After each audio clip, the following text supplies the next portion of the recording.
Hi hello வாங்க, எப்படி இருக்குங்க? நல்லா இருக்கிறீங்களா? அஸ்வினி சீக்ரெட்ல நம்ம இன்னைக்கு என்ன சமைக்க போறோம்னா ரவா லட்டு பண்ண போறோம். ரவா லட்டு எப்படி பண்ணலான்னு பார்க்கலாங்களா?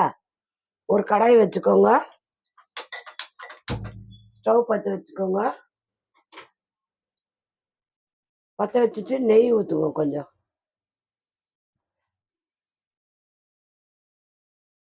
நம்ம ரவா லட்டு பண்ண போறோம்.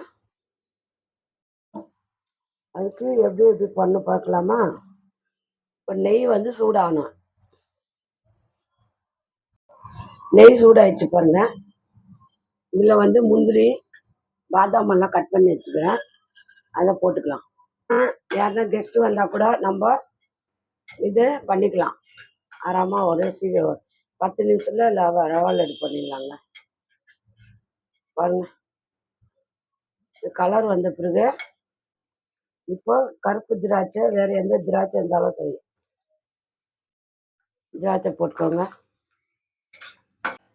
இப்போ வந்து ஸ்டவ் வந்து கொஞ்சம் மீடியமாக வச்சுக்கோங்க.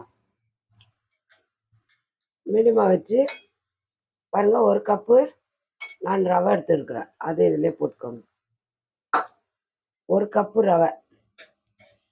இது நல்லா வந்து சிம்லே வச்சு வறுக்கணும்.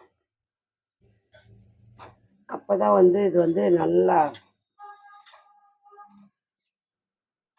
வருங்க. 10 நிமிஷம் கை விடாமல் நல்லா ரொம்ப குயிக்காக பண்ணலாங்க. இது பாருங்க, ரவை நல்லா வறுத்துக்கோங்க. இது வறுத்துன்னே இருக்கலாம். அதுக்குள்ள நம்ம ஒரு கப்பு சர்க்கரை எடுத்துருவோம். ஒரு கப்பு ரவைக்கு ஒரு கப்பு சர்க்கரை. அது வந்து ஒரு பாத்திரத்தில் போட்டு நம்ம அது கொஞ்சம் தண்ணி ஊற்றி கொஞ்சமாக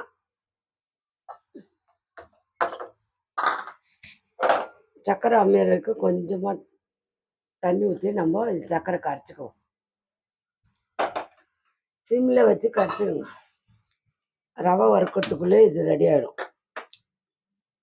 சர்க்கரை பாவு ரெடி ஆகிட்டா இதில் போட்டு நம்ம மிக்ஸ் பண்ணிடலாம். நல்லா ரவையை வந்து வறுத்துடுங்க. அதுக்குள்ளே சர்க்கரை வந்து நம்ம கரைச்சிடலாம். கரைச்சிட்டு இதில் ஊற்றி நம்ம கலாரிக்கணும். அவ்வளோதாங்க ரவா லட்டு. கொஞ்சம் 4 ஏலக்காய் போட்டு. எல்லாருக்கும் ரவா லட்டு பிடிக்கும் இல்லைங்களா? எப்போ ஆசையாக இருக்குது அப்போ டக்குன்னு ரவையை எடுத்து போட்டு இது மாதிரி வறுத்துட்டு ரவா லட்டு பண்ணி உடனே சாப்பிட்லாம். 10 நிமிஷம் ரவா லட்டு ரெடி ஆகிடும். பாருங்கள், கருப்பு திராட்சை போட்டுக்கிறேன், முந்திரி போட்டுக்கிறேன், பாதாம் போட்டுருக்கிறேன். உங்களுக்கு என்னென்ன வேணுமோ எல்லா டிஷ்ஷும் போட்டுக்கலாம். சர்க்கரை பாவு வந்து நம்ம வந்து ஒரு கம்பி பதம் வரணும். அதை கொதிக்க வைக்கணுங்க. ஒரு கம்பி பதம் வந்தால் தான் இதில் ஊற்றி மிக்ஸ் பண்ணணும். அப்போ தான் உண்டை பிடிக்க வரும். நல்லா ஒரு கொதி வந்த பிறகு சர்க்கரை பாவு கம்பி பதம் வரணும். கொஞ்சம் பாவு வந்து பதம் வரணும். முதிர் பதம் ஆகக்கூடாது, ஒரே பதம் வரணும். பாருங்க, கரெக்டாக ஆயிடுச்சு. இப்போ நம்ம பிசுப்பு வரணும். நம்ம குலாப் ஜாம் பண்ணுவோம் இல்லையா, அந்த மாதிரி பதம். அதுதான் கரெக்டாக இருக்கும். இப்போ நம்ம வந்து இதில் ஊற்றி அதை மிக்ஸ் பண்ணிப்போம். 2 ஏலக்காய் போட்டுக்கோங்க. பொடி இருந்தாலும் போட்டுக்கோங்க, இல்லைன்னா ஏலக்காவை இப்படி 2 பிச்சு உள்ள இருக்கிற விதையை எடுத்து இப்படி போட்டுக்கோங்க. பாருங்கள், நல்லா இதாகிடுச்சு. இப்போ நம்ம பாவு ஊற்றிக்கலாம். இந்த பாவு இருக்கு இல்லையா, பாருங்கள், கொஞ்சமாக ஊற்றி மிக்ஸ் பண்ணிக்கணும்.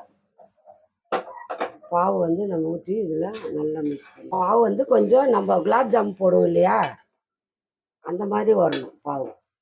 அப்போ தான் அது வந்து ரவா லட்டு வந்து நல்லா சாஃப்டாக இருக்கும், ஊறிடும். நல்லா மிக்ஸ் பண்ணுங்க, நல்லா ஊறிடும். ஒரு கப்புக்கு ஒரு கப்பு எடுத்துக்கோங்க.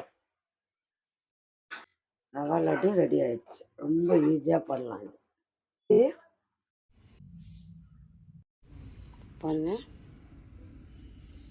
நம்ம ரவா லட்டு ஆறிச்சு உண்டை பிடிச்சிப்போம். இந்த மாதிரி உண்டை பிடிச்சி அதை அமுத்தி பிடிங்க. பாருங்க, லட்டு பிடிச்சாச்சு. ரவா லட்டு பாருங்கள், ஒரு கப்புக்கு எவ்வளோ லட்டு வந்திருக்கு பாருங்கள். சூப்பராக இருக்குது. எப்படி வந்துக்குதுன்னு பார்க்கலாமா? பாருங்கள் பாருங்கள், ஜூஸியாக இருக்குது, நல்லாயிருக்கு. இந்த ரவா லட்டு ஒரே ஒரு கப்பு தாங்க ரவை போட்டேன். ஒரு கப்பு ரவை, ஒரு கப்பு சர்க்கரை போட்டு சூப்பராக ரவா லட்டு வந்துடுச்சு. 10 நிமிஷத்தில் ரவா லட்டு ரெடி ஆயிடுச்சு.